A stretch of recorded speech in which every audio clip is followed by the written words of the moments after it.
am fabulous, Hayley Jepson. How are you, my love? I'm doing good. I'm doing good. I've got Good. a good topic for us to talk about today. Yeah, I go on. want to talk about, we're straight in today. Are you allowed to change your mind? Because this comes up a Oh, I love lot for this. me. Yeah, Yeah, are you allowed? Because yeah, it comes up a lot for me when I'm coaching people that you're not. You're not allowed to yeah, change your mind. People feel that they can't. yeah. And so I think that's really I've, interesting.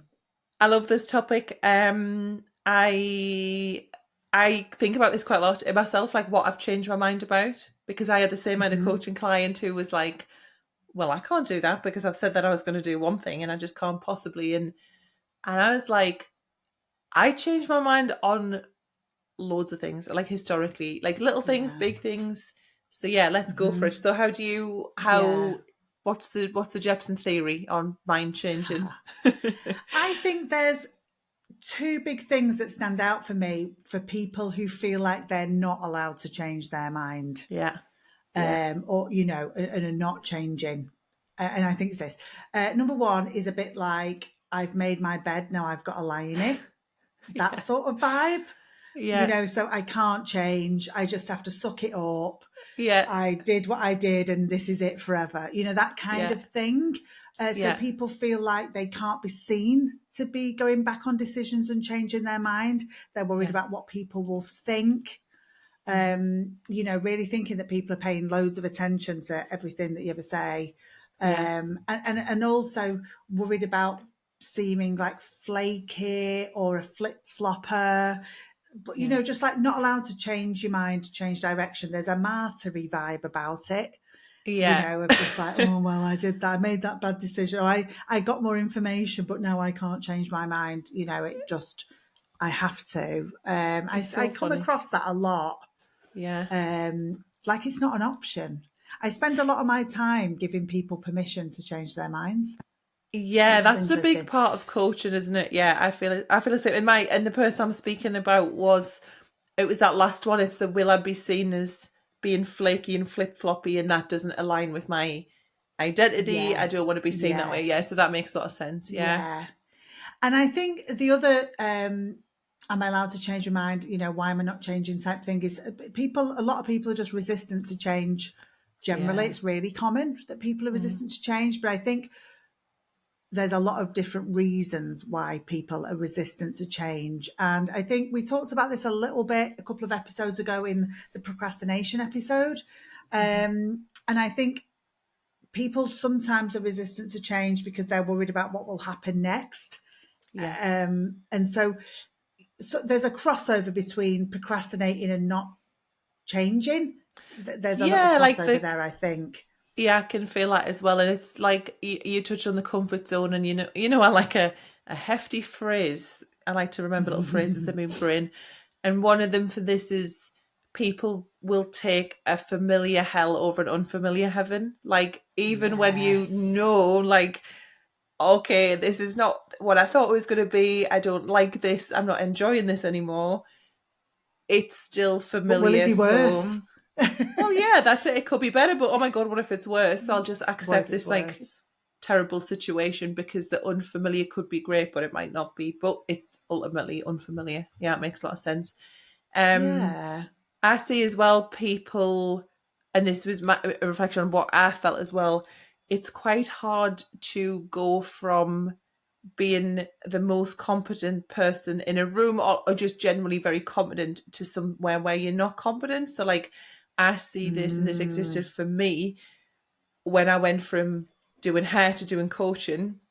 And then I recently had it again when I went from coaching hairdressers to coaching other coaches, because I was like, oh, that feels like such a big change. I'm yeah. bossy salon, and I am, and I will be for a long time. But then I'm also this other person who Hmm. coaches other educators, and that felt weird because it was not my comfort zone. It didn't feel like the thing I was used Yeah. to doing, for the last 5, 6, 7 years. I think like one way I would see this show up in the industry is with balayage. Like, Yeah, the people who said balayage will just be a fad. yeah, yeah. So funny. Because I think there was a fear about not being the best. Like, like, let's imagine you're a really competent colorist, you've been hairdressing 25 years, whatever. Balayage comes in and you think, oh, that's I need new to and be hard. new. Where's the Yeah. foils?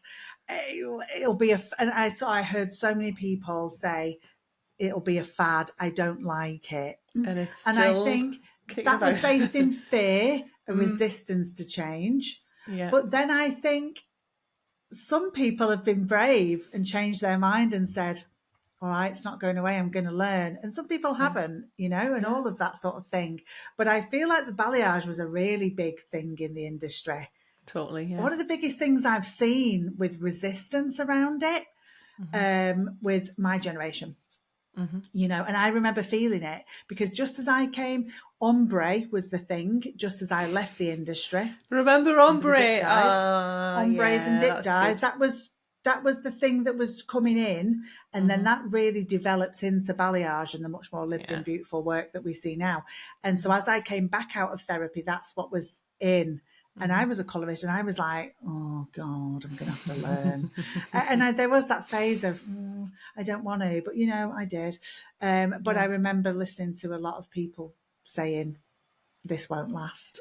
Yeah, I wonder what they say now. They're probably still hanging on to that for dear life. I think also resistance to change is sometimes connected to burnout. So when I coach people who are burnt out, what I see sometimes is they know they need to change. They might even have an idea what they need to change, but they absolutely don't have the capacity or the bandwidth mentally to do it.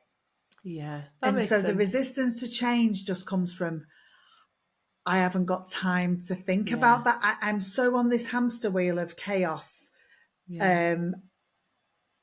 They're kicking change down the road. Yeah, I see this, and you'll see it obviously because you coach inside of there, but in Breakthrough, which is literally for people who are so busy that they want to drop a day a week, and they will know the change is required. Obviously, we go through it, and there is still some resistance because they are just so burnt out. They are just so stacked with work. So I know that's obviously what you help them out with loads inside of the program. Like, how can we accept the change and move in that direction, do the thing required when capacities, like how do we find that capacity basically? Yeah, I think that makes sense. Yeah, so I think, people not changing is a few different things. There's a few, so I think first of all, if you listen to this, you've got to start maybe thinking about why you might not be changing. Are you not allowed? Are you resistant, or are you just knackered? What's coming up? What I'd love to know about what times when you've changed your mind or times when you've been resistant to changing your mind, and in particular maybe our behind the chair times and maybe more present times. Do you remember anything from behind the chair? Not anything about changing your mind. I remember nothing. Nothing. It's gone. When I was behind, I've made some really. I'm quite a fan of changing my mind. Yeah, I'm all right. I think so. I'm trying to have a think about if I'm going to have a ponder on when I've been resistant. I must have been, but I stopped being a hairdresser, became a therapist. I changed my mind. Didn't want to be a hairdresser anymore. But then the big change was when I changed my mind again and I went back to hairdressing. You can change that it back. Felt the braver one. Yeah. Went back. That was the bigger one because, there was a little phase where I felt like I'd wasted all my money on my therapy training. Eventually that came good. I got a new plan. I changed again. Yeah. And so I've changed my mind a fair amount in quite big ways in my career. Yeah. Becoming a therapist and then stopping being a therapist and all of that sort of thing. I'm going to ponder on when I've been resistant to change. I can't think of anything really off the top of my head. I can't imagine you. I think you were just none that I can think of. I think so. Resistant. There was I've got such a Maddie style story where I was resistant, and obviously I'm a bit more woo woo than you, and I always think that the universal do a little tip tip tap at the window, and if you don't listen, she'll do a rat a tat tat, and if you still don't listen, she'll just give you burst through the door. I had this in 2016 with paper diaries. This is a massive, massive one in the industry where people are resistant to the change of shifting from paper diary to booking system.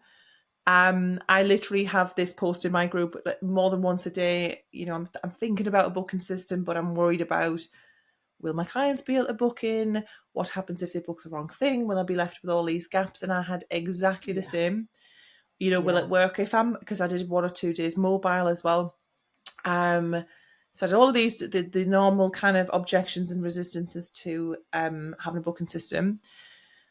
And my message came in the form of the salon that I was working in one Friday afternoon collapsed. The ceiling collapsed with me in it, with my client in it, with my colleagues and their clients in it. Very, very, very lucky to be alive because the way it collapsed was over a door that opened inwards. I was the lucky person nearest the door. So I put my hand on the door, try and pull it, go, oh shit, look up. Yeah, this door's not going to open. There was screaming, there was rubble, there was black. Literally, my client, a girl called Rachel, was in her car, thank God, waiting outside. And she said afterwards, she ran. She said it was like watching Hollyoaks because she could see the window, but obviously couldn't help. So she or some guy who was there rang the fire brigade. They had to actually physically get us out. We went to hospital. Someone asked if I'd been in a fire because my face was just such like literally the original ceiling smashed the suspended ceiling, which the whole thing came down. Horrific, like really, really horrendous. That was my first dive into therapy, as you can imagine. After that was, that was hard work. And I went to a family member's house who lived nearby. My car keys were inside. Every single thing I had in my possession was inside. And the minute I was physically safe, the first thing I worried about was my paper diary. And people were just like, are you serious? I was literally in hospital having a cup of tea and I thought, oh my God, my paper consultation file I feel and my the paper pain diary. for you. Yeah. I literally feel it. Literally, my phone was in. I didn't care about my phone. I thought, well, I can get a new phone. Everything's backed up. But I thought, I have no backup for this and I have clients tomorrow. Yeah. And thankfully, the fire brigade secured it and I described it and I got a very, very dusty diary that was like mangled. I was like, yes. And that was my very, very big lesson in, for the love of God, make everything digital. There was lots of lessons in that whole experience, but yeah, and I was like super resistant. And ever since then, I've been so pro booking system. Obviously, we're so buzzing the Timely partner with us on, big up Timely. Coffee 50, use the code for 50% off new people. I cannot, this is why I speak so passionately about adapting to that particular change, because I've been in that moment where I should have been like, oh, I'm alive, when really I was like, oh my God, my paper diary, which is just insane. Yeah, I mean, you've unlocked a resistance for me, Maddie. Oh, there we go. Tell me more. So it's sort of the same in the way that, I mean, when I was behind the chair, I was really resistant to a booking system. Yeah. It just was. I was resistant to it because I felt like I was only seeing 3 people a day. I was like, we don't need this. But I was booked up far in advance and I thought, the thing my people clients say to me all all the time, rebook. I feel like I'm in control, but it's really micromanaging madness. I used to call it client Jenga. One couldn't move unless someone else could move, and all of that. And I was resistant to that. But really, just as I was going to move, the pandemic happened and then I didn't do hairdressing on the outside of it.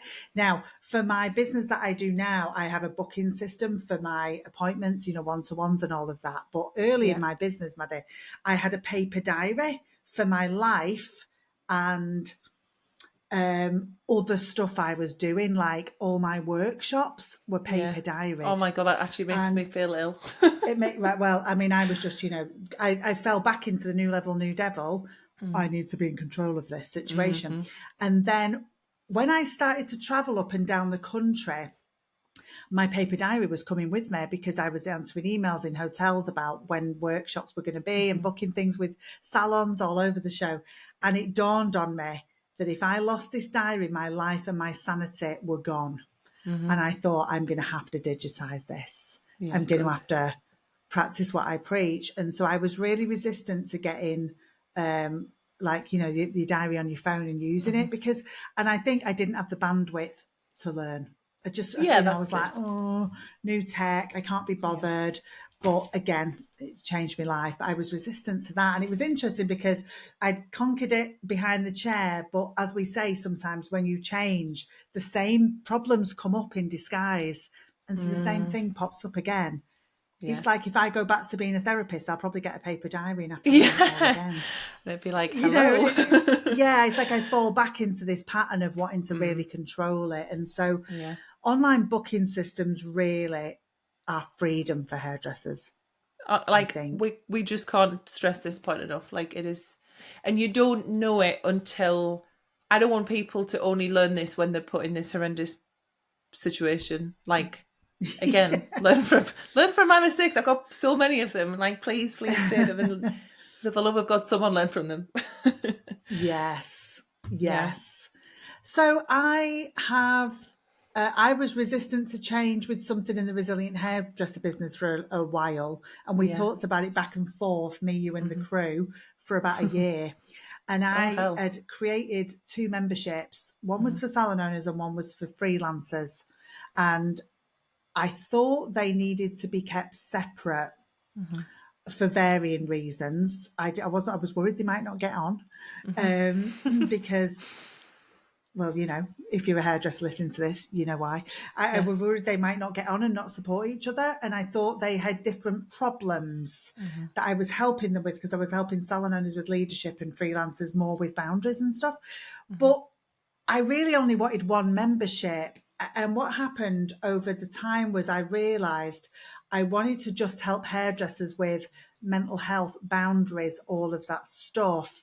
And so I was really resistant to changing this, but eventually I have done it and it's been wonderful.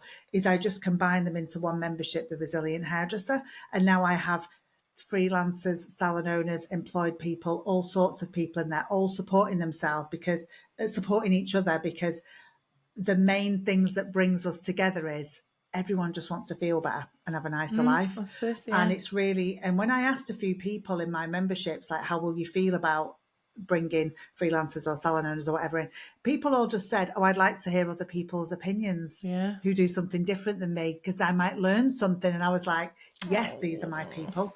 Yeah. And so that's been brilliant. And so I just took my leadership stuff out and I teach that Yeah. externally now. Yeah. It's been brilliant, but it was a really hard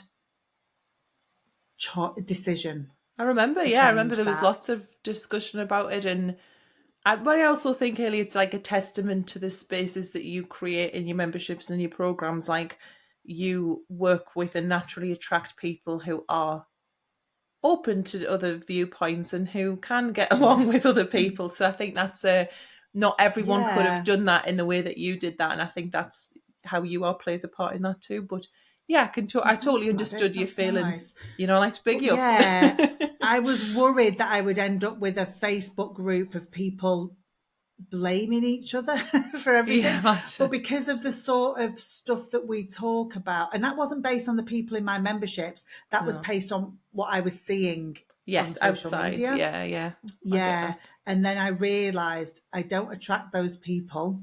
Yeah.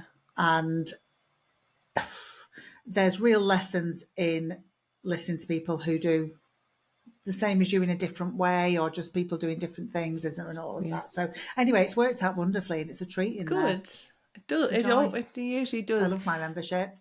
It is. It's such a nice place, and you've got like every member of yours that I've met or that I've worked. We work with some of the same people, or when we've been at events and you've introduced me, they're just absolutely lush. Like big up Haley's Yeah. membership because we love the Yeah, they're folks in really there. nice. I have It's a some fun like place. I have one really silly one and one quite big one. So like in recent times, and this is about inherited resistance to change. So I used to think that I didn't want to drive an automatic car because my resistance was, oh well, I like driving and it's a lazy way to drive, and only until I got one. So my dad, What a again, big, treat. oh, it's like a go kart. Do you know what I It's love? like a Don't know if bumper this is car.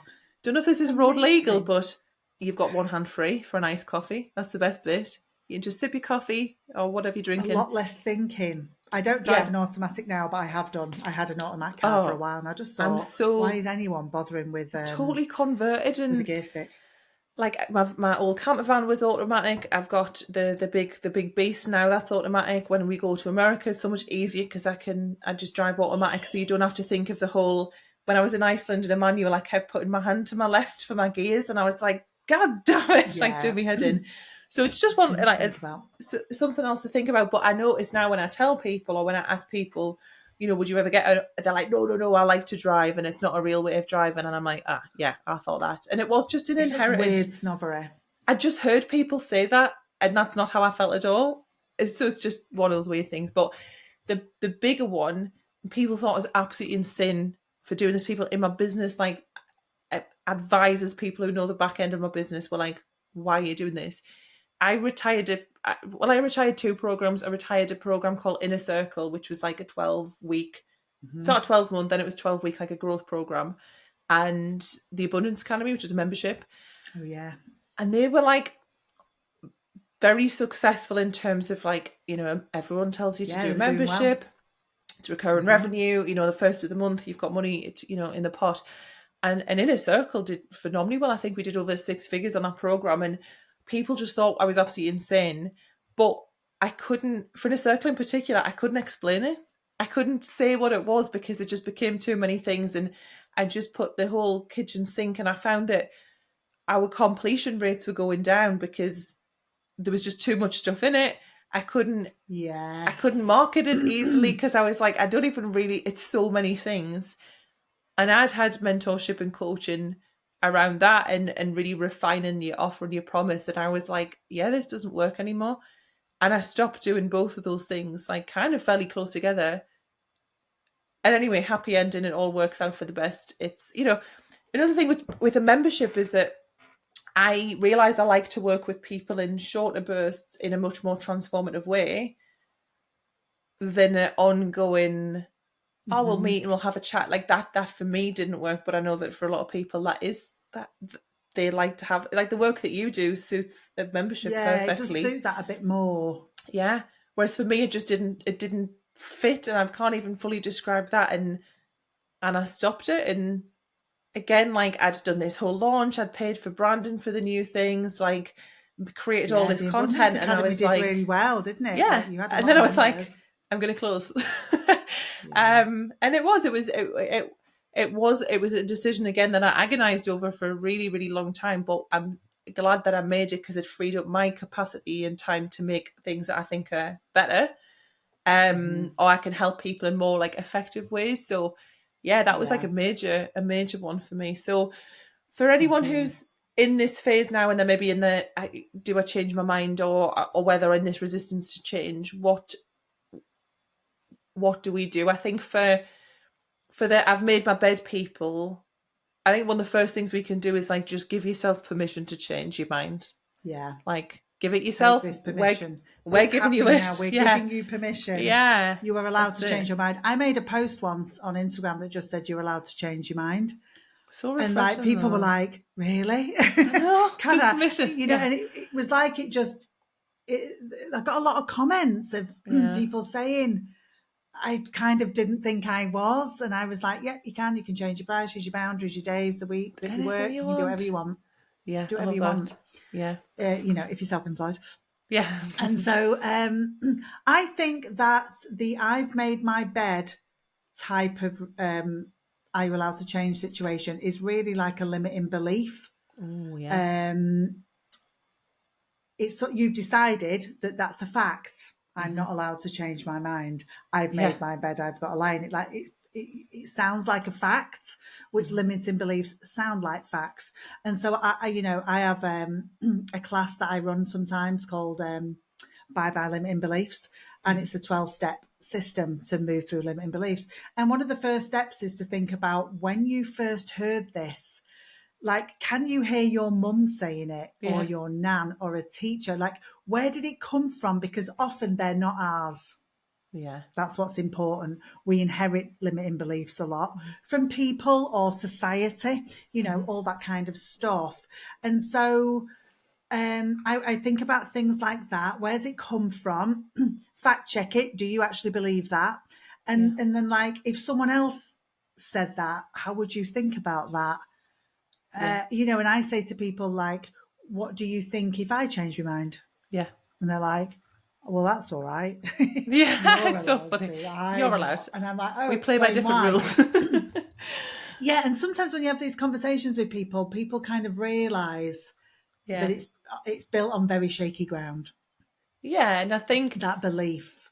yeah, it's all, yeah, sometimes you just literally need to like dig in a tiny bit or just ask them to repeat something back and people are like, oh my God, yeah, this is Yeah, I not the don't one. know. I think Limiting like, beliefs are so sneaky, though. Like, they oh God, absolutely sound like facts. And then we're just yeah. like, facts.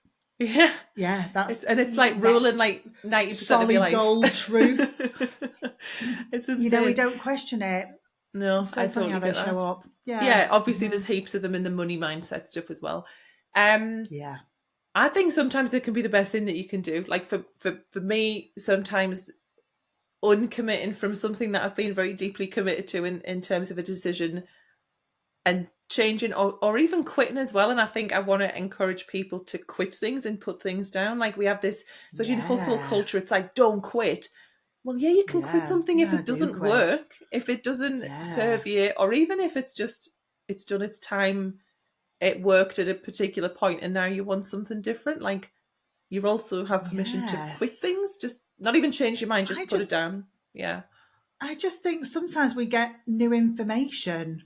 Yeah, And for sure. so what are you going to do? Not implement your new information and then just carry on doing something that's not quite right. It's just Yeah, crackers. it's There's a bananas. saying that I really like, which is when you know better, do better, by Yeah. Maya Angelou. And I'm not sure she was aiming this at hairdressing businesses, but I do think it stands up, We'll take because it. she's basically saying, when you know more and you learn more information, implement it, For do sure. better. And so, she was talking about this on more of a societal Hmm. level. When you learn something, be better. Yeah, Like, be better. Don't just you carry get on better down the same outcomes. crap path. And so I Yeah, think I really love that. When you know I better, think do that's, better. I think it's brilliant. yeah, it makes loads Yeah. of And sense. I Yeah, just, all of that. And I just think your priorities change over your life. And so you oh have to God. make changes. Like I say this in Burnout and Boundaries quite a lot. We often make rules of how we're going to be hairdressers in our 20s. And then by our late 30s, it doesn't work anymore. Like, those rules aren't working. You've acquired a couple of kids and a mortgage. And it's like, 20-year-old me decided she was going to work these hours and these days, but it's not working out. And so you just can change your mind to suit what your life and your priorities. Mhm. I think it's more crackers when you don't. Yeah, like Like, the Maddie who could rock up and do like 10 cuts on an absolute hangover in an hour's sleep is not the Maddie yeah, in her 30s. she's gone, long Yeah, gone. Yeah, things do Haley's gone as change. well. Yeah, And, it just doesn't always work, that the days that you committed to, that Tuesday to Saturday vibe, the classics the of classic, yeah. hairdressing, it's just, you don't, I just think you absolutely have to change sometimes. Yeah. Sometimes it Yeah, just doesn't within your feel life. like how you thought it would. So sometimes you can do all the planning, all the prep, live it and make a decision and it just doesn't feel the way you thought. So like that might be Yeah, to make X amount of money or to work so many hours or to open a salon. Like I imagined opening a salon would feel and be a particular way and it wasn't that. And then I was like, okay, I don't want to have a salon like years from that point. yeah, So you can just do something yeah. different because it wasn't as you expected it to be either. That's fine. I think so. I just think there's martyry vibes around, oh, this doesn't feel how I thought, but I've made my bed, I've got I've to lie made my in it and bed. stay That's the one, now. isn't it? Yeah, yeah. Like, why have we got to just keep being miserable? It's bizarre. Humans are strange, Ellie. We're funny folk, aren't we? I Yeah. mean, I've totally done it, all of Oh this, but yeah. I hear it a lot when I'm coaching people. Yeah. And what I about really think the sorry. I've made my bed. Sorry, the I've Yeah, I made made my bed, my I've got to bed lie in grand. it one it comes up a lot. Yeah, What it's about interesting, isn't it? the what about the resistance to change people? or team resistant? Oh, I think that's all about the fixed mindset and the growth mindset. I love talking about that. Yeah. You know, fixed mindsets is this is how we've always done it, and Yeah. growth mindsets are I want to I want to be in a room full of people that are smarter than me. And I think, you know, like the people who I saw who were saying balayage is a fad, they were scared. They were scared of not being good at something after being good at something for a long time. Yeah. And so I think it can be a lot of that sort of thing, you know. Yeah. Resistance to change can be fear of going back to being a beginner, Oh yeah, that totally. kind of thing. And as well, like when you're Yeah. really competent and good at something, it can feel hard to put yourself in a vulnerable position where you might make a mistake, or you might be embarrassed or say the wrong thing, or you might get overwhelmed, you know, with the newness of it all. So again, it's like keeping you in that comfortable present. Yeah. But just like imagine your life, Maddie, if you've never changed your mind. You know, Like it's so funny. as a I just kid, think it's crackers. what would you be doing? I'd be in the Spice Girls. R.I.P. Spice Girls, but Oh, that would be my steadfast commitment. I'd God, I be don't even know what I'd be or doing. a I back and literally can't dancer. even think.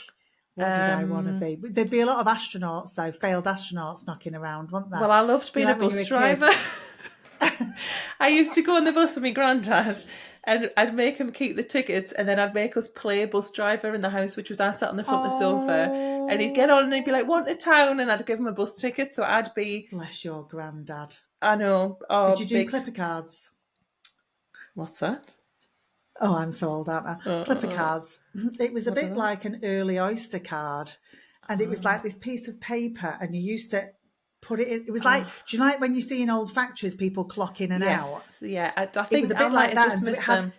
10 little things on it, and you would put it in a machine, it would clip one off. And so you had 10 rides on it. It's called a clipper card. I bet ADHD All the people Gen had a Xers. nightmare, nightmare with A those. nightmare, losing it, wrinkling it up in your pocket, it won't work, all sorts of things, you know. I But bet, all yeah. the Gen Xers listening to this are going, I remember clipper cards, Yeah. Helen. Um, but I think there's this thing where when you start thinking about that, like, you know, the decisions you made as a young person, if you were still doing them now, that's a weird way to live. Like we Yeah. do evolve and we do change. But I think that sometimes people have things they're allowed to change their mind on and things they're not. And so the conversations I would be having with people in my coaching sessions would be, well, what are they? You know, tell me more about that. Yeah. Because you obviously still don't want to be an astronaut, but you don't want to put your prices up. What's the difference? How come Yeah. you were allowed to change your mind on that one, but not on this one? And so there's usually feelings getting in the way, you know, around how you'll be perceived, the sort of person it will make you. I think it's Yeah. a lot to do with outside perception, Totally. fear. Yeah. Fear I is really agree. how I would summarize that.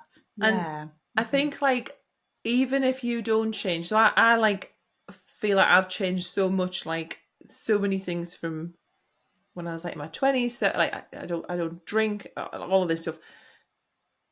So, but even if you don't change, everything around you will change. So like we see, obviously we had a pandemic, like you know, like we say, your priorities, you might have kids, you might have parents that need taken care of, you might get ill, like we had bad backs, like all of those things that are out of your control might change. So there has to be like a degree of flexibility in being able Yeah. to adapt to those things, because we can't Yeah, control for those. sure. For sure. I saw this interview with Billy Connolly once years ago, like years Oh, ago, I love them. probably in like, oh, I don't even know, the early 90s or something, on like Parkinson. And Billy Connolly was saying he's sober, he was a sober Yeah. person after being a raging partying person. Yeah. And he was saying that he decided to stop drinking before it was taken off him. Yeah. And I remember this really, I really thought about this, and I thought about it as a partying person because Yeah.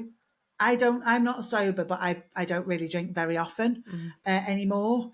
And I kind of thought to myself, yeah, I'm going to calm this down before this maybe gets taken off me or something. And I was Yeah. seeing it being taken off some of my friends. You know, people were going into AA and stuff like that. And for me, it was something I could do, but I thought about it in loads of different ways. It's always stuck with me, this thing that he said about, and I took it as this: make changes on your own terms before they're forced on you, Yeah, you or don't your have choices get to taken away. Yeah, have I that liked it. proverbial rock bottom. You don't have to have a salon collapse on you. You don't have to be like at the point where you can't walk physically. Like you can't, I like see what's your happening back. here. I see it. Yeah, I'm not doing it. And yeah. and Like so I don't kind wait for of, that extreme. yeah, one of my, this is me, I'm off at a tangent now about partying, but It's one of okay. my favourite sayings is like, don't be the last one to leave the party. Yeah. And so that's a lot of the reason I decided to knock the drinking and all that on the head. Amen. I was like, it's not a good look. No, same, same, same, same. Yeah. And so I've got a final thought on Oh this, yeah, Maddie. I We're love going to it. go Go on. Jerry Springer in. We're bringing Jerry Springer final thought back. I think this about making change. It's much easier to make changes and take risks when you have a good support network. And so I think Yes. some of the reasons people are not making changes is because it feels risky because there's no safety net. And so a good support network, a good partner, good friends, a good boss, whatever, a good membership, you know, I was whatever it just gonna is, say. it can really feel like a load of cheerleaders or a safety net that if you fail, you'll be okay. There's Yeah. people to pick you up, or people to say, don't worry, I'll pay the bills if it doesn't work out. You know, all of that stuff. But having a good support network is a massive part of making changes. And so I've told this before, but when I was a therapist, the first thing I did when someone walked in my door was figure out if they had a good enough support network to support them through the work they wanted to do in So therapy. And important. if they Yeah. didn't, we spent our time finding them one. Yeah. I mean, I didn't go out with them to Yeah. find Get them some friends, mates. Yeah. but we would talk about how you're going to get a support network because you're going to need it to make these Yeah. changes. And so I think that can be the missing piece quite a lot that's worth thinking about. Yeah. What's Totally your agree. final thoughts? I think it's like as much as we're hardwired for the comfort zone, like evolutionary wise, we need to adapt in order to survive. There's no two ways about it. Like the people who are the Yeah, most adaptable, or the species that are the most adaptable, tend to survive the longest. So change is inevitable. Why resist it when you can go with it? It's like, I love that phrase, yeah, you can't control the waves, but you can learn how to surf. That's what we need to yeah. think about. It's like, Maddie loves a bumper sticker. I love a bumper She stick. I love a loves little them. phrase. It just sticks in my head. Um, the waves will come, the tide will turn, all of this stuff. But if we can just go, right, I'm going to ride it and change course and, course correct, like you will do better than just going, well, I said I was going to sail today, so I'm just going to go out into that I'm awful going to sea. have Like, to. that's not the Yeah. way to go. Yeah. Yeah, it's interesting. One of the definitions of resilience is being able to adapt to change quickly. Makes perfect sense. Yeah. You know, resistance to change is lack of resilience quite a Yeah. lot. So I think about that as lack of safety net, lack of coping strategies, Yeah. It's a good lack of muscle to knowing what you're going to flex, do. isn't it? Yeah. Yeah. And so all of that. Yeah. Love it. Ooh, I like this. So let's do our hyper focuses, Maddie. Mine is, What have you got? it's pretty boring, but I like a I like a fancy coffee, and I'm also a bit of a creature of habit. Well, that's an understatement. I've slightly As changed my well as all the coffee. change. She's a Yeah. creature of habit. Yeah, but honestly, I am in like so many ways. I'm like, I'll wear one jumper every day, and I do have like my ritual things, but then like huge things, I'm like, let's change mine. I'm a very weird character. So my order for ever in a day has been iced caramel latte, and when I'm being hench, sugar free, skim milk, right? But just caramel latte has been my vibe for literally like a decade. I've been converted to a dirty chai latte, especially iced. Such a good Ooh. summer drink, and especially you need a dirty chai because caffeine. But it's like got that worldly taste, It's not just Yes. like sweet milk like like a baby would want to drink. Yes. It's classy. Yes. I love it. I want to like a dirty chai, just like I want to like a dirty martini, but I don't. But I don't mind a normal chai. It's got something I can't cope with, Maddie. Okay. I want to like them. We'll work on it. Change your mind. I really want to like dirty martinis, but I really don't. No, I want to like olives. I just want to be that person. I think it's a do. grown-up I don't thing, like but them. I hate every time I try them. I'm like, still awful. I know. I want to be the person that drinks We're not dirty cultured. martinis. It's like What's the height of sophistication in my brain. What's your hyper focus? That's so weird. Motherland. Have you watched it? Do you know what I thought of? Mother. What was the shop called? Mother World. Mother Care. I was thinking, Mother Care. Why are you going to Mother Care? Where did Mother Care go? I don't They know. didn't change and adapt. Motherland. I thought I wouldn't like Motherland because I don't have kids, and I thought, oh, it won't make me laugh. I won't get it. I won't be able to empathise with the characters. I can't tell you how brilliant it is. It's so funny, and oh my God, it's so good. It's on Netflix. I think you'd really like it, Maddie, because I know you're childless like me. Yeah. But I don't think it gets in the way. It's brilliant. It's well written. The characters are good. Yeah. There's a really brilliant bit in the second series where one of the characters was self-employed, and it's so funny because she's What's it on Netflix? It's on Netflix. Yeah, Right, it's brilliant. There's 3 series of it. It's my 20-minute reward at the moment. I've just finished actually. This is the second time I've watched Motherland. Yeah. It is brilliant. And I know a few people who haven't got kids who like it. Yeah. But that's why I resisted it for so long, was I thought, it won't speak to me. Yeah. But it does. I don't know. That was so a very brilliant. on-topic. We've both had a very on-topic hyper-focus, which was not intentional, I don't think, about change. Yeah. I really recommend giving it a watch, Maddie. I think you might like it. Okay. It's just well written and funny. What's not to like about it? When I'm not playing outside, really eating ice cream, drinking dirty chai ice lattes, and if you when need it's a little reward, bad weather, I'll get myself treat on. yourself. Yeah. Treat yourself. All of that. If you can get the football off. In your house. It's always, if it's not one thing, it's another thing. If it's not a season, it's some European, God knows, world, endless, whatever. Never ends. Endless, that football. Right, I will see you next week. Football will never be a hyper focus. No, never, ever. Nah, not even when it's on proper. Right, my love, I will see you next week. See you in a bit. Bye. Thanks for watching. If you enjoyed this episode, please like and subscribe. And don't forget to leave your thoughts in the comments. Please support those who support us and check out Timely, who we recommend as our favourite booking system for you. New customers can get 50% off their first 3 months with a code COFFEE50.